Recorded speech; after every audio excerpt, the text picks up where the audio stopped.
Hola a todos y a todas. Bienvenidos a un nuevo episodio de nuestro podcast Educar en la Desigualdad. Con frecuencia escuchamos hablar de las problemáticas educativas y cómo se debe trabajar desde la normativa, pero hoy queremos hablar desde las experiencias y desde el territorio. Para ello, nos proponemos mirar las problemáticas bajo la lupa del ODS 4, el Objetivo de Desarrollo Sostenible, que propone una educación de calidad. No vamos a pensar en el ODS 4 como una meta lejana, sino como nuestra brújula diaria para acompañar las trayectorias reales. Desde el rol docente, ¿cómo se derriban barreras? ¿Cómo se enfrentan la fragmentación y las desigualdades históricas de nuestro sistema educativo desde el trabajo en el aula? Te invitamos a los propios protagonistas a que nos lo cuenten. Ellas son Karina, Claudia, Flavia, Daniela e Inés. Hola, soy Cari, soy bioquímica y docente en el nivel superior. Si algo aprendí en estos años, y sobre todo en la pandemia, es que no educamos a una mente en abstracto, sino a un sujeto integral, con vivencias, historias, emociones y realidades complejas. Vi cómo la desigualdad educativa no solo golpeaba en la falta de Wi-Fi, sino en la salud mental, en la angustia, en la falta de recursos básicos. Como docente, entendí que no podemos enseñar y no miramos al sujeto de forma integral. La inclusión real, esa que pide el ODS 4, es asegurar las condiciones humanas para que el aprendizaje suceda. Pero para entender esas condiciones hay que mirar el contexto. Asimismo, cuando en las escuelas se cuenta con bienes o recursos, como una computadora por ejemplo, también sabemos que no son fines en sí mismos, sino medios. Lo importante es la capacidad real que tienen nuestros estudiantes para convertir esos recursos en libertades y funcionamientos valiosos. Para garantizar verdaderas oportunidades de vida, no basta con mirar los recursos. Hay que mirar las barreras del entorno, que restringen la libertad de nuestros estudiantes para aprender, porque si el contexto falla, el recurso no sirve. Justamente, esa tensión entre los recursos planificados y la realidad institucional es la que atravesó nuestra compañera. Dani, ¿cómo lo viviste vos? Gracias, Cari. Hola a todos. Hoy quiero contarles de cuando intenté ser una docente innovadora y casi me convierto en un agente de exclusión, simplemente por desconocer el contexto de mis estudiantes. Mi plan era el de enseñar emprendimiento empresarial con las TIC.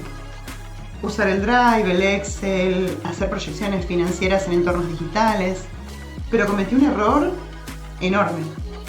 El de ignorar la desigualdad de origen de mis estudiantes. Ellos provienen de familias trabajadoras y no podían proyectar negocios o ideas de negocios porque no está palpable en su vida diaria.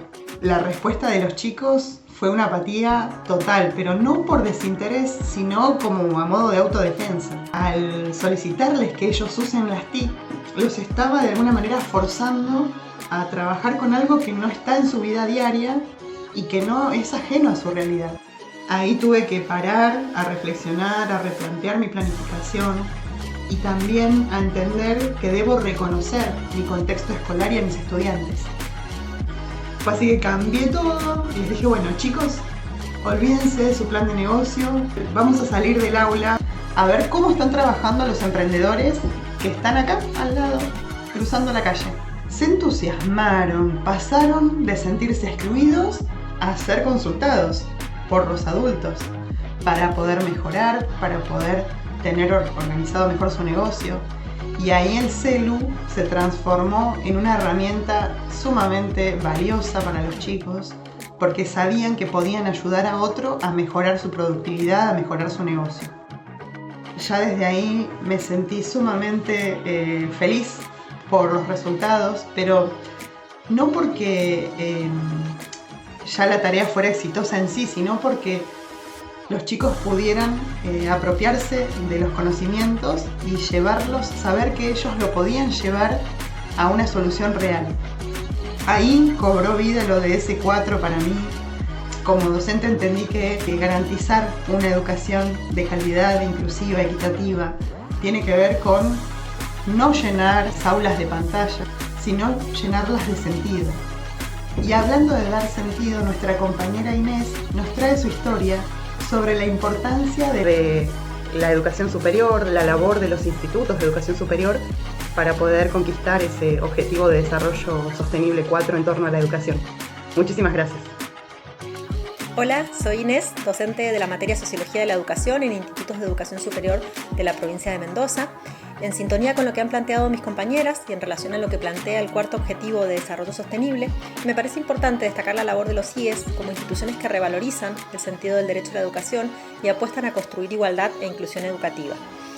No solo abriendo las puertas a estudiantes que han sido históricamente relegados del nivel superior, muchos de ellos son la primera generación familiar que ha tenido posibilidades de estudiar en dicho nivel, sino también por su acompañamiento de las trayectorias estudiantiles, así como las múltiples posibilidades que ofrecen para la permanencia en el nivel y la generación de nuevas experiencias de aprendizaje inclusivas, equitativas y de calidad.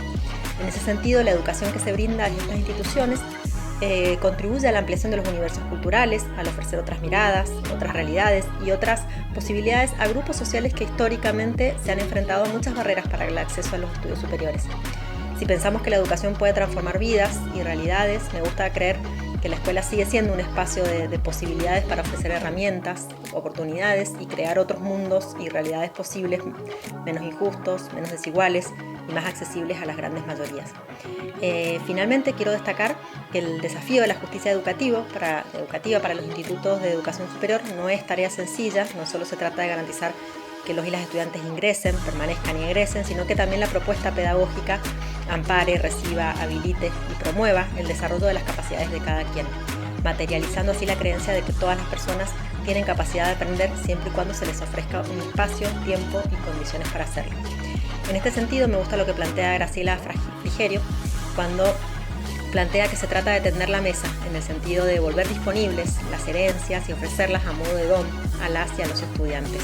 Al tomarlas, las resignifiquen y transformen. Creo que es ahí el gran desafío y la responsabilidad de quienes nos estamos formando para el ejercicio de la tarea docente, habilitar espacios y tiempos para el aprendizaje, reconociendo la capacidad y la singularidad de cada estudiante y ofreciendo herramientas para que cada quien pueda en ese espacio y ese tiempo igualitario, que es la escuela, ampliar su universo cultural y resignificar y construir su propia historia. Si no validamos sus propias identidades y no hay un Estado presente que garantice el derecho a la educación para todos y todas, difícilmente pueda cumplirse lo que plantea el cuarto objetivo de desarrollo sostenible. En relación a esto, nuestra compañera Claudia nos contará las tensiones que existen cuando el Estado no cumple con su derecho de garantizar la educación en realidades complejas y diversas. Gracias, Inés. Hablando de identidad, yo quiero llevar eso a la materialidad. Soy Claudia, politóloga y mamá de una adolescente, estudiante con educación domiciliaria. Y al transitar esta modalidad con mi hija, confirmé algo brutal. El Estado argentino cae en lo que la filosofía de la liberación denomina el fetichismo de la ley. Es decir, ¿la educación es un derecho? Sí. Pero el cómo se va a materializar ese derecho muchas veces no se sabe. Es decir, acá interesa el cómo, el cuándo, el dónde y el por qué la educación domiciliaria aún es una deuda que tenemos en materia educativa. El ODS 4 nos exige garantizar una educación inclusiva, equitativa y de calidad. Pero, ¿podemos hablar de equidad cuando el Estado delega la escuela en los hogares sin mirar las condiciones de vida? Es decir, en mi caso pude sostener a mi hija porque tenía techo, conectividad y tiempo. Pero pensemos en el otro, en todas esas otredades excluidas, donde no hay un lugar para el estudio, un escritorio, donde los padres deben elegir entre trabajar o atender a la maestra que llega al hogar para acercar la escuela a ese niño, niña, adolescente. Para estos casos, esta dinámica estatal no es una oportunidad, es una trampa de exclusión. Si el ODS 4 busca no dejar a nadie atrás, el Estado no puede mirar para otro lado cuando falta el plato de comida o el espacio digno para estudiar. Cuando el sistema ignora estas condiciones materiales de existencia, el estudiante no abandona, el sistema lo expulsa. Y ahí es donde los principios del ODS 4 se convierten en una ficción cruel, un privilegio de clase y no un derecho humano. La desigualdad educativa se manifiesta en la persistente transferencia de desigualdades a lo largo de los territorios. Lamentablemente, el sistema educativo tiende a reproducir y no compensar las diferencias iniciales entre los alumnos. Y esta ficción se vuelve aún más visible cuando te alejas de la ciudad y te vas a contextos de educación rural. En este caso, nuestra compañera Flavia nos trae su experiencia en la ruralidad y nos comparte cómo la distancia geográfica se vuelve distancia social y nos cuenta cómo se vive la inclusión y la desigualdad en el aula en otros territorios. El desafío de cada día, Clau. Soy Flavia, docente de artes visuales, trabajo en escuelas rurales, allí donde las desigualdades se ven todos los días, en un lápiz tostado, en compartir una comida. Y aprendí que la justicia educativa no es darle a todos lo mismo, eso es un error. La verdadera equidad está en darle más a quien más necesita, para que puedan arrancar todos desde la misma línea. Como docente, nuestro compromiso ético es generar oportunidades dignas. La educación de calidad no es un privilegio, es un derecho humano. Y estas voces de distintos sectores nos recuerdan que es un desafío urgente, complejo y profundamente humano. Es importante desterrar la idea de que el esfuerzo individual y la meritocracia pueden superar esas desigualdades educativas, cuando en realidad se requieren condiciones culturales, socioeconómicos, recursos y oportunidades que muchos sujetos de la educación no poseen. La inclusión no es solo que estén en el aula, sino que aprendan de verdad. Es el corazón de la ODS 4 y es la bandera que le devuelvo a nuestro locutor para cerrar este encuentro. A lo largo de este episodio, las voces de Cari, Dani, Inés, Clau y Flavia nos han mostrado de manera reflexiva las diversas desigualdades educativas que requieren de una mirada más integral. Antes de irnos, ¿desean compartir algo más? Sí, a modo de reflexión final, creo que como futuras docentes asumimos el desafío de reparar la fragmentación. Entendemos que una política pública en materia educativa debe ser redistributiva para que la educación vuelva a ser el motor de la movilidad social. También posicionarnos desde una mirada humanizadora de la educación, entendiendo las historias de vida, las emociones y las potencialidades de nuestros estudiantes. Sí, y que debemos actuar para derribar barreras y articular con otras áreas, porque educar también es cuidar. Sí, y además de cuidar, no olvidarnos que la educación es un hecho político, es decir, con la enseñanza estamos afectando la vida de otras personas y en ese sentido el ejercicio de la docencia supone un gran compromiso ético y político.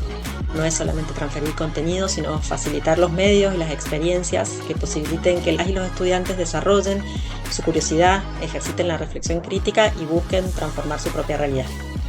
Y colaborar con la comunidad educativa creando redes de apoyo entre docentes, familia y alumnos para crear un entorno de aprendizaje más inclusivo y colaborativo, donde el trabajo colectivo sea una herramienta poderosa para enfrentar estas desigualdades que las problemáticas de la educación nos propone en el día a día. Bueno amigos, esto fue Educar en la Desigualdad. Las APAFE nos dejan una certeza incómoda pero necesaria. El sistema educativo no es una isla, sino un sistema complejo. Gracias por acompañarnos en este episodio. Sigamos construyendo una educación que nos aloje a todos y a todas. Hasta la próxima.